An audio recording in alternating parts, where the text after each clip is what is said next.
Tere!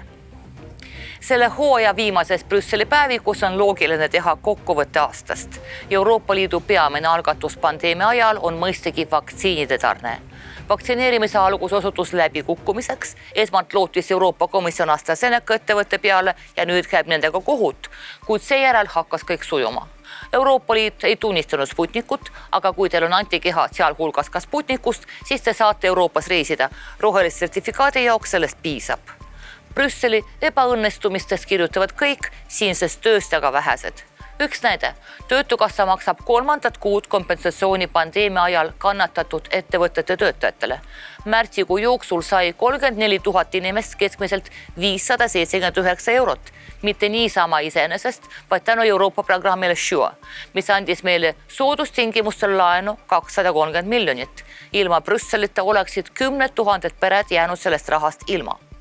Möödunud aasta juunis võttis Euroopa Liidu liidrid vastu ajaloolise otsuse panustada majandusse 750 miljardit.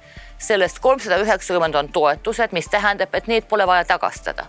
Vastavalt programmile Recovery and Resilience saab Eesti 6 aasta kohta 1 miljardi, veel 340 miljonit annab õiglase ülemineku fond Ida-Virumaa roheliseks üleminekuks. Meenutan, just nimelt Brüssel keelas Eestil kulutada seda raha millegi muu jaoks peale kirde Eesti töökohtade. Oktoobris esitas Euroopa Komisjon määruse projekti Euroopa miinimumpalga kohta. Selles ei olnud konkreetseid arve, millele mina teised lootsime, kuid vähemalt algus sai tehtud. Me teeme projekti parandused ja ma arvan, et meil on täielik võimalus ka võita. Sotsiaalteema jätkus maikuus Euroopa Liidu tippkohtumisel. Euroopa Komisjon seab eesmärgiks võidelda töötuse ja vaesusega ning saavutab tulemuse nii piitsa kui prääniku meetodil. Mitmed riigid, sealhulgas paraku Eesti, on vastu. Euroopa Parlament pole istunud käed rüppes. Minu jaoks on kõige olulisemad olnud sotsiaalprogrammid. Jaanuaris võtsime vastu 2 resolutsiooni. Kvaliteetse soodsa eluaseme kättesaadavuse kohta raporti alusel, kus ma olin variraportöör, ja töötaja õiguse kohta olla mitte kättesaadav. Selle raportiga töötasin ma samuti.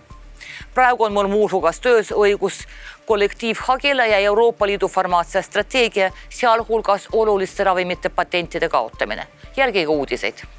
Maikuus algas ka Euroopa tuleviku konferents, mille tulemuste kohaselt Euroopa Liit peab muutuma oluliselt sotsiaalsemaks liiduks. Kohalikud tulemused aga on järgmised. Minu Tallinna büroos lõppes juba 7. tasuta juriidilise konsultatsioonide hooaeg. Septembrist maini aitasid juristid rohkem kui 300 inimest. Veel 100 küsimusi lahendas büroo nõunik Margarita Korniševa. 8. märtsil avasin ma veel ühe büroo Narvas. Seal andis nõunik Veronika Stepanova 57 konsultatsiooni ja jätkab nende tegemist. Tallinnas algavad juristi konsultatsioonid uuesti sügisel. Esimene registreerimine on 6. septembril. Seni leiab kogu teave veebileheküljelt janatoom.ee rubriigist Jurist aitab. Brüsseli päevik jõuab taas ekraanidele sügisel. Seni ajani leiate meid minu veebileheküljel ja Facebooki grupis janatoom.ee. Ärge haigeks jääge, ilusat suve ja peatse kohtumiseni.